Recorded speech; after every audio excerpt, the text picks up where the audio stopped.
దాడి లోపల రండి నా, అందరూ వచ్చేసేయండి నా. కూర్చోవలసిగా కోరుతున్నా.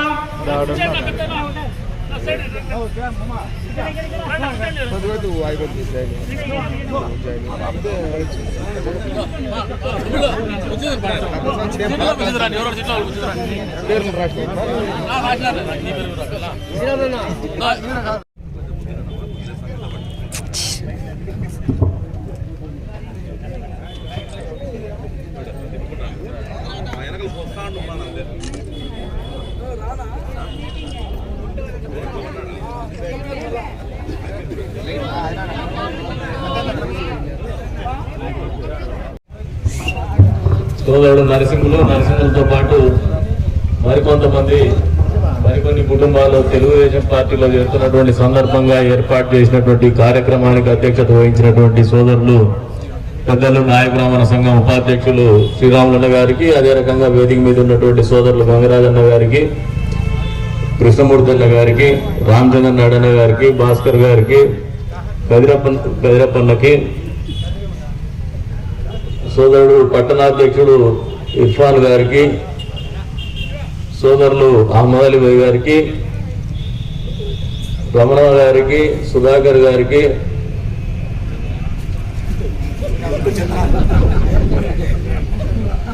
పౌడర్ చంద్ర గారికి,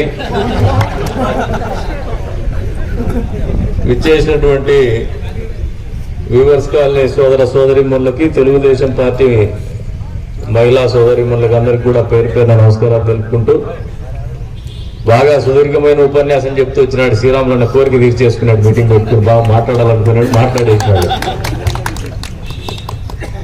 ఎంత పొడుగు మాట్లాడినా ఎంత లావు మాట్లాడినా చెప్పదలుచుకున్నది ఒక పాయింట్ అయితే సుస్పష్టం. ఇది పేదల పార్టీ, తెలుగుదేశం పార్టీ అనేది బడుగుల పార్టీ, బలహీన వర్గాల పార్టీ. ఈ రోజున వ్యూవర్స్ కాలనీలో ఈ రకంగా చేస్తున్నటువంటి వాళ్ళందరూ కూడా బడుగు బలహీన వర్గాల వాళ్ళే. ఇడిచిపెట్టి పోయినోడు కూడా బడుగు బలహీన వర్గాలకు చెందినటువంటి వాడు, తిక్కబట్టింది అంతే. పాపం ఆ పిల్లని టైం బాగాలేదు, మళ్ళీ వస్తాను ఆడిపోతాడు, తిక్కబట్టిపోయినాడు అంతే. ఈ రోజున పార్టీలో చేరుతున్నటువంటి వాళ్ళందరూ ఒకటి గ్రహించుకోండి, పేదవాడికి కానీ, వెనుకబడిన వర్గాలకు కానీ, మైనారిటీ సోదర సోదరిమణులకు కానీ, ఎస్సీ ఎస్టీలకు కానీ, ఎవరైతే దారిద్ర్య రేఖ దిగువన ఉన్నటువంటి కుటుంబాలకు కానీ, అగ్రవర్ణాల్లో ఉన్నటువంటి వాళ్ళకైనా మంచి జరిగేది తెలుగుదేశం పార్టీతోనే. ఎందుకంటే ఈ తెలుగుదేశం పార్టీ పుట్టిండేదే బడుగులు బలహీన వర్గాల వాళ్ళు, అట్టడుగు ప్రజల కోసం పుట్టినటువంటి పార్టీ ఇది. ఇదేదో స్వాతంత్రం వచ్చినప్పుడు, స్వాతంత్ర పోరాటం తర్వాత వచ్చేసి కొన్ని కుటుంబాలకో కొన్ని వర్గాలకు పరిమితమైనటువంటి పార్టీలో కాదు ఈ పార్టీ. పేదవాళ్ళు, అట్టడుగు వర్గాల వాళ్ళు, ఏమాత్రం రాజకీయ కుటుంబం నేపథ్యం లేనటువంటి వాళ్ళు ప్రాతినిధ్యం వహించడం మొదలు పెట్టడం ఎక్కడ జరిగిందంటే తెలుగుదేశం పార్టీ ఆవిర్భావంతోనే. మరి ఈ రోజున 34వ వార్డులో వీవర్స్ కాలనీలో అందరూ కూడా పేదలే ఉన్నారు. దాదాపు గ్రామాల నుంచి వచ్చిన వాళ్ళు కూడా చాలా మంది ఉన్నారు. ఇక్కడ గ్రామాల నుంచి వచ్చి ఇక్కడ స్థిరపడినటువంటి వాళ్ళు కూడా, అది మగ్గం వృత్తి చేసుకుంటుండొచ్చు, నేత వృత్తి చేసుకుంటుండొచ్చు, లేదా కూలికి పోతుండొచ్చు, కానీ అందరూ కూడా పేదలే ఉన్నారు. మరి ఈ రోజున మీరు వచ్చే వాళ్ళు కూడా మీకు అందరికి కూడా ఒకటే చెప్తున్నాను ఈ వేదిక మీద నుంచి, సార్వత్రిక ఎన్నికలు 2 నెలల కాలంలో ఉంది. ఏప్రిల్ మొదటి వారమో, 2వ వారమో, 3వ వారంలోనో ఎన్నికలు మొదలవుతాయి, పోలింగ్ ఉంటుంది. అంటే మనకు దాదాపు కేవలం ఒక 55 రోజుల కాలం మాత్రం ఉంది. ఈ 55 రోజుల కాలంలో ఈ రోజున పార్టీలో చేరుతున్నటువంటి సోదరులకు కూడా ఒకటే చెప్తున్నా, మీరు ఇంకా ఎవరైనా పేదలు మన మీద ఆలోచన లేకుండా అవగాహన రాహిత్యంతో దూరమైనా కూడా దగ్గర చేసుకోమంటాం. ఎందుకంటే వచ్చేది మన ప్రభుత్వమే, వచ్చే తెలుగుదేశం ప్రభుత్వమే, చంద్రబాబు నాయుడు గారే ముఖ్యమంత్రి కాబోతున్నారు. ఖచ్చితంగా పేదల కోసం ఆలోచించే ప్రభుత్వం, పేదల ప్రభుత్వం ఏర్పడబోతుంది మళ్ళీ అని చెప్పి కూడా ఈ సందర్భంగా తెలియజేస్తాం. ఎన్ని రకాలుగా పేద వర్గాలు ఇబ్బందులు పడుతూ వస్తున్నాయో 4.5 సంవత్సరాల కాలంలో మీరు అందరూ గమనించినారు. ఉద్యోగస్తులు ఎంత పెద్ద ఎత్తున ఇబ్బందులు పడుతున్నారో మీరు పక్కనే బ్రాందీ షాప్ ఉంది, బ్రాందీ షాప్ దగ్గర కరోనా టైంలో ఐవార్లను తెచ్చేసి బ్రాందీ అప్పించినటువంటి ఘనత ఈ ప్రభుత్వాన్ని, ఐవార్లతో బాత్రూములు గడిగించినటువంటి ఘనత కూడా ఈ ప్రభుత్వాన్ని. ఉద్యోగ వర్గాలు అయితే ఎప్పుడెప్పుడు ఎన్నికలు వస్తాయా, ఎప్పుడెప్పుడు ఈ ప్రభుత్వాన్ని దూరం చేద్దామా, ఎప్పుడెప్పుడు ఈ ప్రభుత్వాన్ని బంగాళాఖాతంలో కలుపుతామని చెప్పేసి కాసుకొని కూర్చున్నారు వాళ్ళు.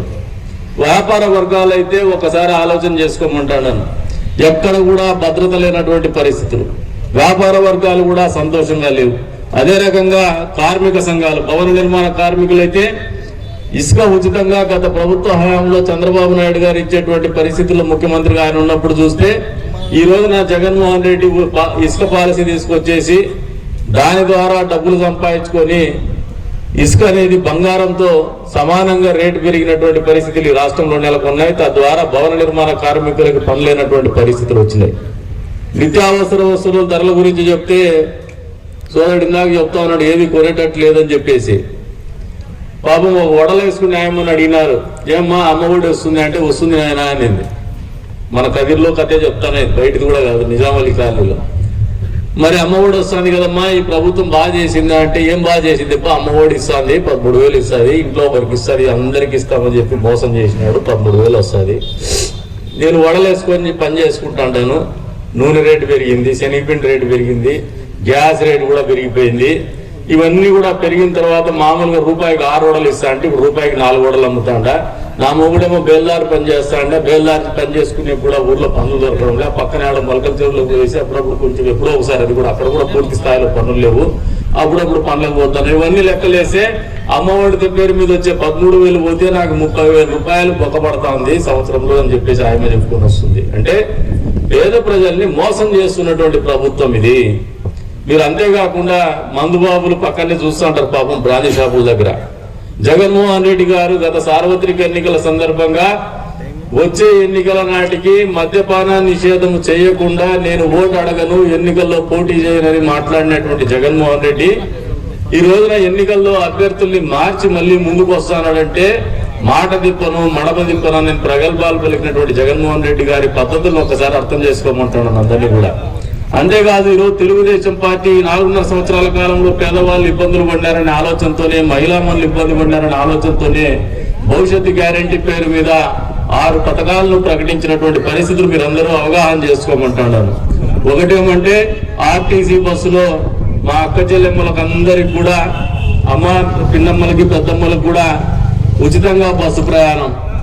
అంతే స్థాయిలో 3 గ్యాస్ సిలిండర్లు ఉచితంగా ఇచ్చేటువంటి కాడికి మద్యపాన నిషేధం చేయకుండా నేను ఓటు అడగను, ఎన్నికల్లో పోటీ చేయనని మాట్లాడినటువంటి జగన్మోహన్ రెడ్డి ఈ రోజున ఎన్నికల్లో అభ్యర్థుల్ని మార్చి మళ్ళీ ముందుకు వస్తానంటే మాట దిప్పను మడమ దిప్పను అని ప్రగల్భాలు పలికినటువంటి జగన్మోహన్ రెడ్డి గారి పద్ధతులను ఒకసారి అర్థం చేసుకోమంటున్నాను అందరినీ కూడా.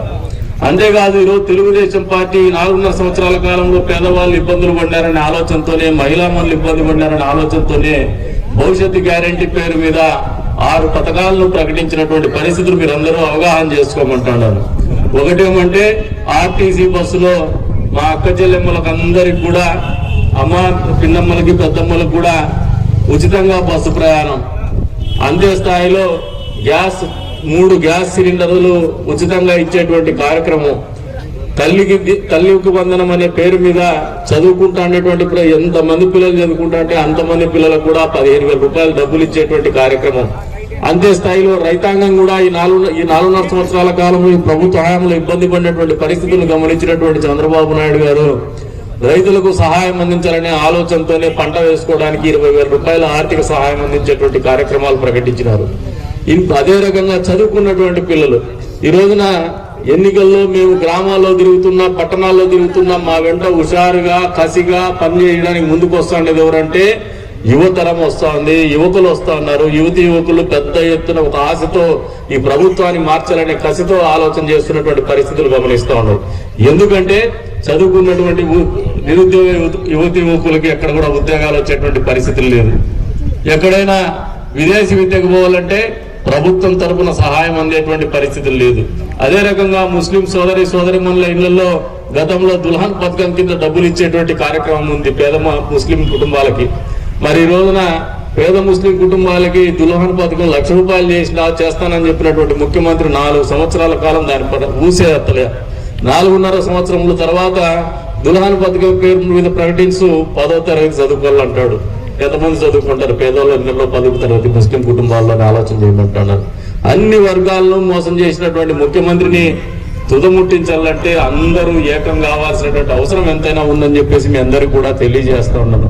ఎవరైతే ఈరోజు పార్టీలోకి వస్తున్నారో వాళ్ళందరూ కూడా ఒక నమ్మకంతో ఈ పార్టీలోకి రండి. మంచి జరుగుతుందని నమ్మండి.